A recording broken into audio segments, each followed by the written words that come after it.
honestly, I'm not gonna lie. This part, I feel like I haven't done it in years. Like being on break, I don't know. Like I've kind of missed it. The whole throwing in a story and everything. But I don't know. Anyways. Let me start with the usual user discretion. This is going to be a very sex-focused episode. So listener discretion is advised. And if you are playing it on a speaker and there's kids around or people that might find this kind of topics offensive, then use some earphones or tell them to fuck off. All right? There, giving you that warning. Now, let me start things off from a particularly interesting point of view. Now, Instagram very recently suspended Pornhub's account for quote-unquote violating its community guidelines. Now, as far as guidelines go, I'm actually particularly surprised as to which guidelines it actually violated, because I feel like the same exact content that Pornhub's IG page was posting up was more or less the same exact content that OnlyFans models and just, IG influencer type babes that are posing in bikinis are pretty much also posting up. So, I don't know. Is there something fishy that isn't being mentioned here? Because honestly, what the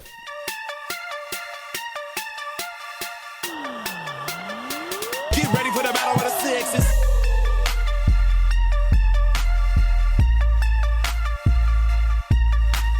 Because honestly, I'm still trying to understand how it is that Pornhub would actually violate rules in relation to IG, because the same exact shit they used to post was actually the same exact stuff that a lot of babes on IG post, and they haven't lost their accounts. Like, I'm not gonna lie, it's not like I actually used to follow the Pornhub page, but just for the sake of shits and giggles every so often, I just go and look at a couple of the models and see if they, got newer porn stars and shit. But that aside, according to the story where I got this, it says, and I quote, before the sex site's account was removed from Instagram, Pornhub had 13.1 million followers and more than 6,200 posts. Reps for Meta, Instagram's parent company, did not respond to a request for comment. The move comes 1 month after Visa and MasterCard cut off payment privileges of Traffic Junkie, the advertising arm of Pornhub's parent company MindGeek. This followed a federal court ruling in July rejecting Visa's request to be removed from a case in which MindGeek is being sued for allegedly distributing child pornography, and that alleges Visa knowingly facilitated MindGeek's ability to monetize the illegal content. On its Instagram account, Pornhub had shared non-pornographic videos and images. However, it had quote-unquote directly promoted pornography and featured videos like quote-unquote next career goal, encouraging people to become pornography performers, according to Don Hawkins, CEO of the National Center on Sexual Exploitation. The NCOSE had been among a group of advocates that had been lobbying Instagram to remove Pornhub. End quote. Okay. Now, I'm just gonna come out and say that this is some woke bullshit. Like, this feels like wokeativism at its best, because while I can get that Pornhub has had its issues with the law and the whole child pornography thing, I do not see why it is that they had to have that Instagram account removed. Especially considering that the same people that have been lobbying Instagram to remove Pornhub's account have also come out to actually agree that Pornhub has not been posting any pornographic content on its Instagram account. Like, what kind of bullshit is that? Like, this is the shit that makes me understand that the world is just going in a direction where people are just going to be completely fueled by their emotions and doing shit. Because, okay, here, I can understand why Visa backed out. Visa, MasterCard, they backed out. There was that whole case with child pornography thing that's ongoing. They're being implicated in something that they probably unknowingly did because they just serve as a payment platform, and they're like, you know what? We just move money from point A to B, just leave us out of this, but the courts are deciding not to. Of which, I'm still trying to understand why Instagram is actually being brought into this so that it can lobby the removal of Pornhub, because it's not like Instagram has really been helping. And when you kind of think about it, the people that are pushing for Pornhub to be removed from Instagram aren't even people who watch porn. Well, maybe they do it privately under VPNs and shit, but they don't really watch porn on one end. And on the other end, it's not like they're particularly frequent users of IG. So if anything, if they were listened to or not listened to, it wouldn't really have changed shit for any of us. Just saying. But anyways, all that said and done, in as much as some of these people might feel like they've given Pornhub a very nice L by doing this, they've probably motivated some young chick that likes looking at Mia Malkova's pictures to go straight to Pornhub, just the same way I feel like some of them might be very motivated to listen to this podcast, where I start by saying, Welcome to Breaktime on West Side, your number one breakdown podcast, coming to you from Nairobi, Kenya. The man on the mic is a man who is currently considering whether he should get his MILF teeth checked because, I was consuming some of that content back in the day. He's a man who likes his women the same exact way he likes his yogurt. It is none other than your tall, dark, and mildly handsome man, Sir Denver B. The show is Battle of the Sexes, our weekly love, sex, and relationships show where I get to talk about love, sex, and relationships. Maybe I might talk about porn a little bit. Normally, it usually involves some kind of debate, but at some point I like coming through with that conclusion. And if you do agree with the conclusion, if you don't agree with it, if you feel some type of way, then the DMs are open at Breaktime on Westside on Facebook, and IG is where you can find me at. And on Twitter, you can slide into my personal DMs, which is at Bagaka the D. The ratings on each and every one of the apps that you use, if it does allow for a rating and or a review, usually contribute to the upping of my classification as a top level podcaster on the charts. So if you can continue with that, I do highly appreciate that quite a bit. And I have to start by saying, I genuinely have missed doing this. I'm not gonna lie. In as much as doing Raw Zone is actually very nice and very peaceful because I just pick one topic and I just talk about it for about 10 to 15 minutes, doing Battle of the Sexes is fun. Hell, even doing Tweet Street is also equally as fun. But it's the whole thing of including stuff that happens on the day to day and just giving funny quips about it. That's shit that I actually miss to a huge degree. I hope some of you guys do miss it as well. But anyways, all that said and done, there's a lot we have to talk about, and I've really eaten into time. Mostly talking about Pornhub and shit, even though I don't watch porn. I only do research. But anyways, all that said and done, I feel like over the period of time that I went on break and I was doing Raw Zone, it's so much happened in between. But I'm not going to lie, the biggest piece of news that I got, which I think startled me the most, was the whole Ray J confession.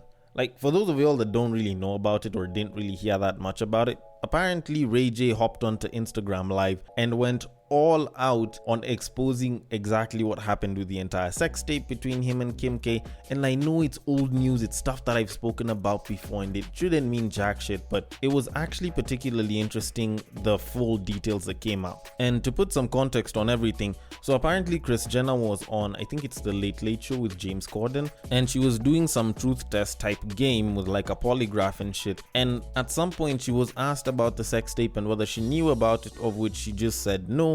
And apparently, according to the polygraph, it was true. And all of a sudden, Ray J goes onto Instagram Live and he goes wild. This guy goes and reveals a bunch of secrets. Stuff apparently the sex tape was something that was signed off on and it was agreed upon between Kris Jenner, Kim K. He was brought in, even though he says his was almost coerced. And apparently some guy called Steve Hirsch from Hulu, I think. And these guys, once they pushed that shit, apparently both Kim and him got $400,000 each for it, even though there was a lawsuit where Kim K was supposed to receive $5 million, nothing was done. And this whole thing went down. Apparently they did 3 sex tapes, and the wildest piece of information that I got was that Kris Jenner actually watched all 3 of them before they were pushed out onto the internet. That was the wildest shit that I had heard. I always believed that Kris Jenner was behind the leaking of those sex tapes, or the leaking of the sex tape that went out. But to know that she planned for that shit, that she had that shit planned for and contracts were signed, and that she actually watched 2 or 3 sex tapes and decided on which one should go out online because apparently it makes her daughter look better in this one versus this one, that shit was the wildest thing that I have ever heard.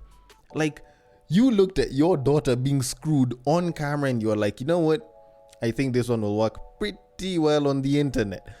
That is the wildest shit that I had heard. And I'm saying this as someone who's covered stories of guys fucking horses and incest happening and women sleeping with 14-year-old kids. This, in my opinion, is probably the wildest piece of news that I have heard this year. Kris Jenner actually sat and she was like, yep, I like this one. Let's go with it. No, I don't like this other one. The angles weren't as great. I didn't like the lighting on that one.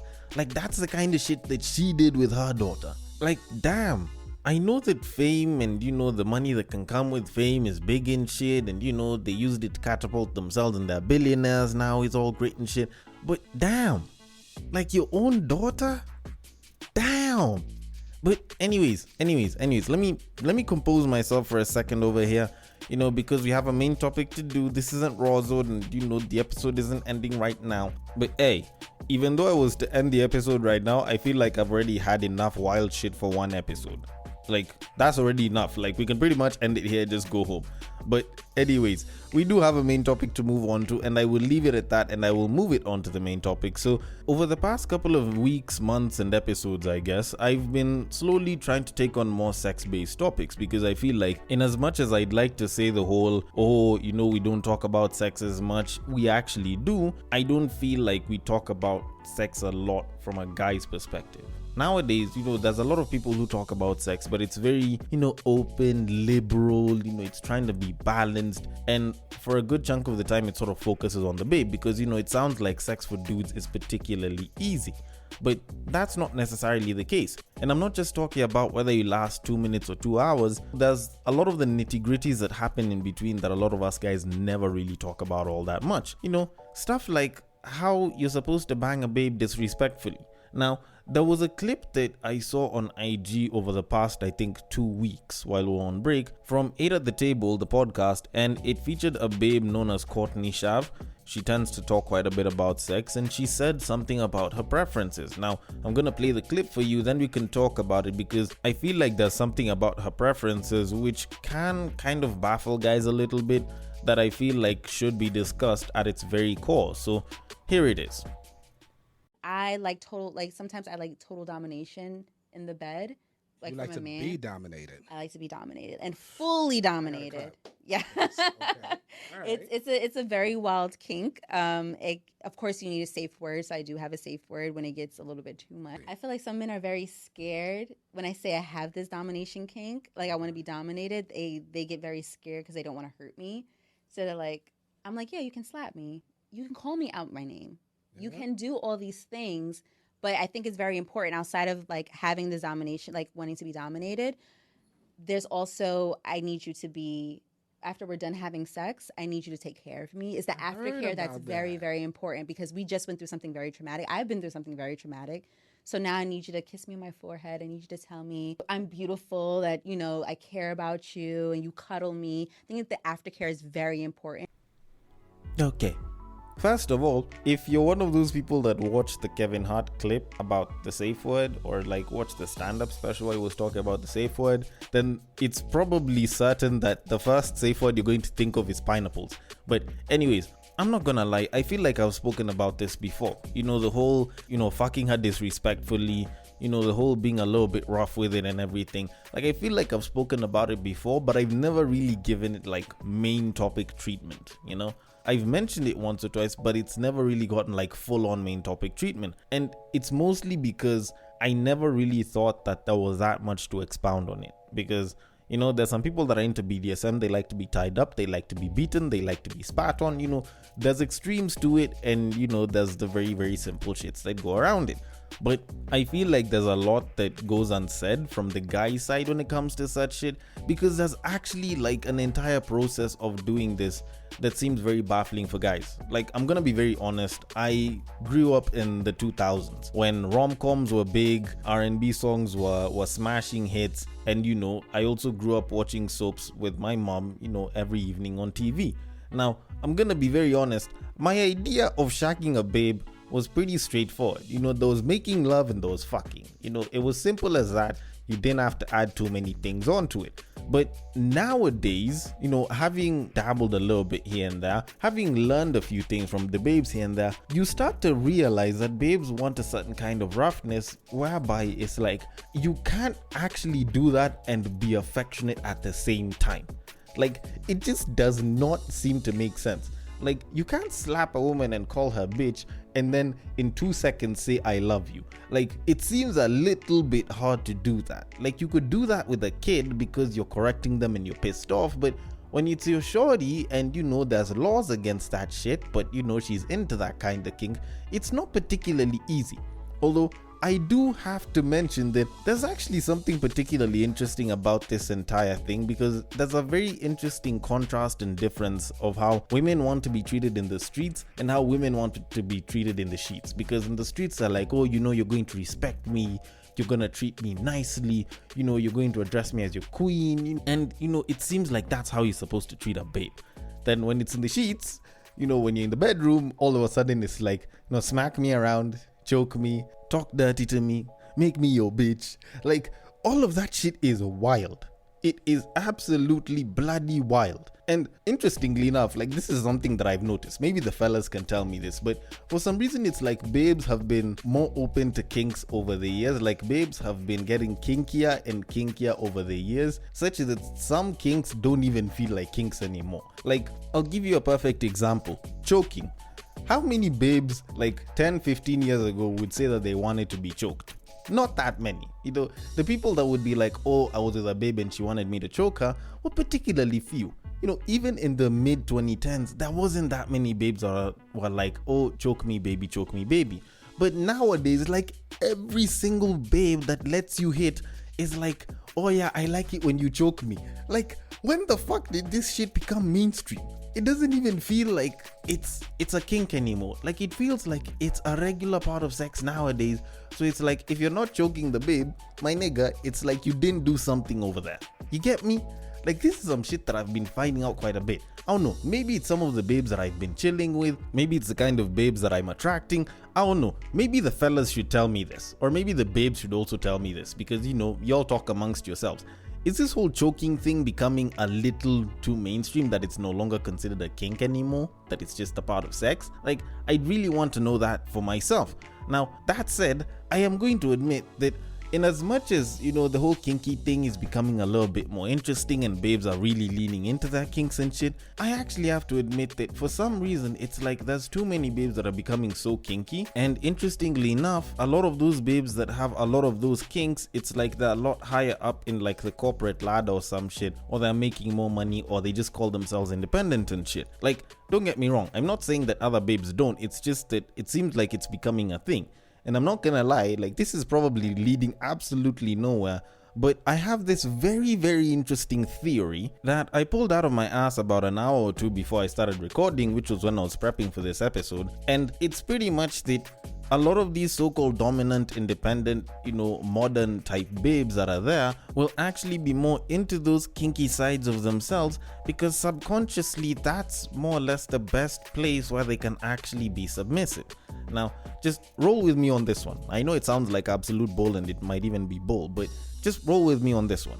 Now, you look at a lot of these babes and they tend to have very masculine energy. There's this whole boss babe type shit where they're, trying to own some shit for themselves, and, they're being independent and they don't need no niggas and shit. But when they get to the bedroom, like, I have never heard women, like modern day women, feminists and shit, I have never heard them busy talking about how they should go to a bedroom and they should dominate there as well instead of the man. Never in my life. You can talk about dom babes, and I've met one and she's never openly told a bunch of women to go ahead and do that shit. She'll just say that she's interested in it. But I have never heard one woman telling a bunch of other women that, you know what, you need to own all of that shit, or you need to ride him, don't let him ride you, or you should be on top of things. That no, never. That's the only place where they're fully into submission, regardless of the babe and how woke she might feel. They are fully into submission there. But out here in these streets, they will talk all sorts of shit about guys and how women should be better than guys and blah blah blah, women empowerment. But they never talk about that shit in the bedroom. But anyways, like I said, that's just my theory on it, and I completely pulled that one out my ass, so it is very up for debate. Now, moving back onto what I was talking about. Now, the thing with guys, when it comes to these dom or dominant or BDSM type situations, in as much as I know BDSM has way more things to it than just the dominance, it actually forces guys to sort of have a split personality when it comes to it. Because when you kind of think about it, like, if it's just a random babe that you're banging and she's like, oh, tie me up, whip me, blah blah blah, treat me like shit, if you don't have any feelings for it, it's particularly easy. But if you actually have some sort of emotional attachment, it becomes a lot harder to do that. When you're in love, when you're in the fields and shit, and then shorty's like, smack me, it becomes a little bit questionable, because it's like, when you really care about a shorty, you find most dudes are like, yes, I want to bang her properly, but I actually would probably prefer making love or some shit, you know, because you're in the fields and all. Like, that would probably make sense. But same shorty is like, you know what, I want you to smack me and call me a bitch. Like, come on. That shit is not easy. So to some degree, it's almost like you have to kind of split yourself, where it's like, you know, when you guys are having sex now, you have to be, you know, all dominant and everything, you know, treat this babe like she's a piece of shit to a certain degree, while, you know, you also shagger. Then the moment you're done, you have to switch back to this entire thing, kind of the same way this babe was talking about it, where it's like, oh, you know, I've gone through a traumatic experience, I want you to hold me and treat me nicely and tell me that you love me and tell me that I'm beautiful and shit, which I will have to admit is actually not easy for a lot of guys. It actually isn't. And I'm saying this from some level of minor experience, because you're with a babe and, you know, you're in the fields and everything, and then she's like, yeah, it's okay, you can smack me. And just like this babe says, a lot of guys are actually scared of it, because you don't want to hurt the babe, and yet the babe wants you to hurt her to a certain degree so that she can derive a certain amount of pleasure from it. Like, it does seem very wild. And to a huge degree, it does kind of, you know, take the whole split personality thing and pushes them towards the further ends, because it's like you have to hurt her to make her feel good so that you can feel good. And that kind of requires two people to a certain degree. And that might seem a little bit weird, even though I will admit guys to a certain degree also have their own kind of split version of this, because it's not like we just want a babe who's like a slut all the time.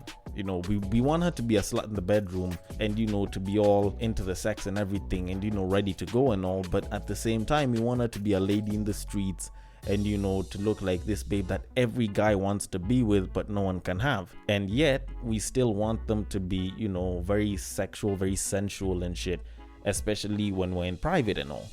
So in some ways, we also do want our own babes to be sort of like split personality to a certain degree. But the thing is, with us guys, it's a lot simpler, because when you kind of think about it, you don't necessarily need a split personality for you to achieve, you know, the whole lady in the streets and a slut in the sheets type of thing. All you need is a little bit of restraint. You know, she can start out as a slut in the sheets, and all she has to do is restrain herself, dress well, treat people with respect, and, you know, like be the fine, respectable babe in the streets. And then the moment she comes home, she can let her inner slut out. You know, simple as that. But you look at what the niggas have to go through. Like, I have to be Enrique Iglesias after the sex and before the sex, but during the sex, it's like I have to be fucking Rambo. Like, what the fuck? Like, that shit is wild. But anyways, to kind of conclude all of this, when you think about it, kinks are a part of all of us. To a certain degree, I do believe that every single individual has their own kink. It's just that some are a little bit wilder than others. So at the end of the day, in as much as some people's kinks look wild and you might judge them for it, you have your own kinks, so you should probably be a little bit more accepting.